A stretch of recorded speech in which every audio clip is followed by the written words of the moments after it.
Assalamualaikum warahmatullahi wabarakatuh.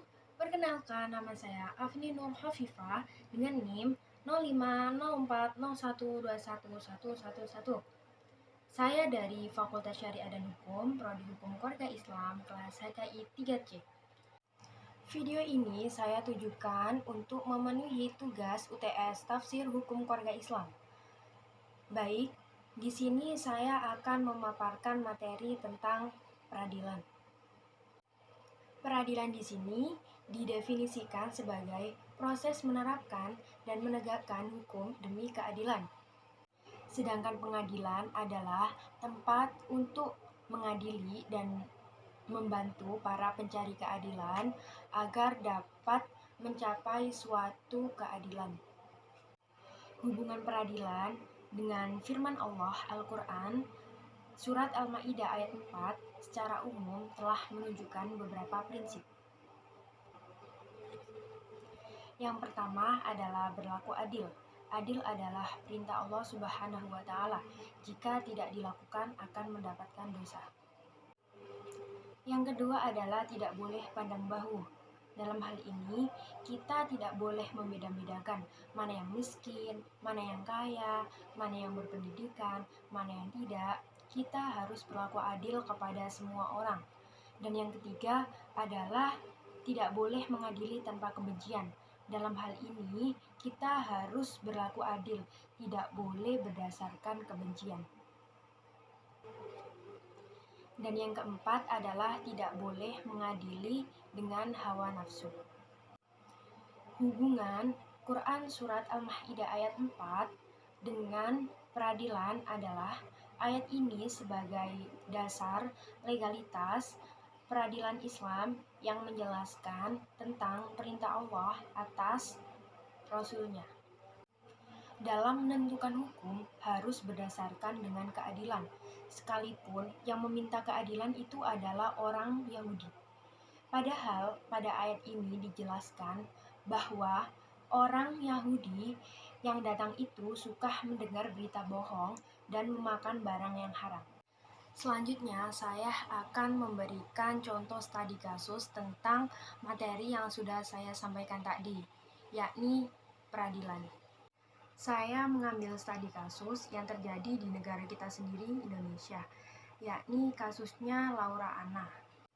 Anggota Komisi 3 DPR RI, Eva Yuliani, telah menyoroti kasus Laura Anna ini, yang menyebabkan kelumpuhan akibat kecelakaan mobil yang dikendarai oleh mantannya, Gaga Muhammad.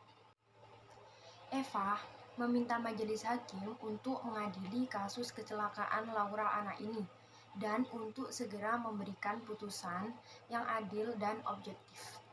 Kasus tersebut sudah berjalan lama, yakni sejak tahun 2019, yang mengakibatkan Laura Anna tidak bisa berjalan, lumpuh akibat menderita spinal cord injury.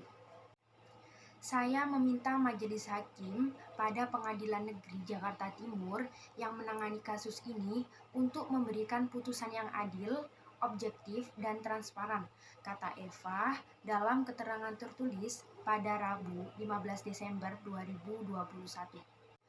Kecelakaan yang dialami Laura Anna menurut Eva secepatnya agar mendapat keadilan, sebab Laura Anna harus menanggung beban akibat kelalaian dari Gaga Muhammad.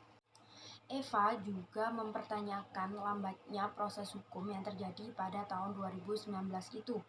Lamanya proses hukum menyebabkan korban yang mengharapkan keadilan semakin menderita. Diketahui, kecelakaan lalu lintas yang melibatkan Gaga Muhammad dan Laura Anna yang terjadi pada Desember 2019, mobil yang dikendarai oleh Gaga Muhammad rusak parah dan kecelakaan itu juga menyebabkan Laura Anna lumpuh. Laura Anna meninggal, yang salah satu sebabnya adalah akibat kelumpuhan, dan akhirnya Gaga Muhammad menjadi terdakwa. Gaga didakwa atas pasal 310 ayat 3 UU nomor 22 tahun 2009 tentang lalu lintas dan angkutan jalan, dan Gaga Muhammad terancam penjara 5 tahun. Dalam kasus ini, Hasil putusan akhir, Gaga selaku terdakwa divonis 4,5 tahun penjara dan membayar denda sebesar 10 juta. Dalam putusan tersebut, terdakwa hanya dinyatakan bersalah karena ia lalai dalam mengemudi, yang akhirnya menyebabkan Laura Anna kecelakaan dan mengalami kelumpuhan.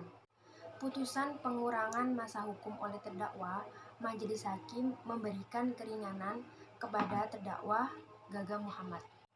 Hal ini karena terbilang usianya terlihat masih muda dan dianggap bisa memperbaiki perilakunya di kemudian hari. Saat kecelakaan, Gaga Muhammad berumur 18 tahun, di mana pada pasal 21 ayat 1 dijelaskan bahwa anak di bawah atau belum berusia 12 tahun belum bisa dianggap mempertanggungjawabkan perbuatannya.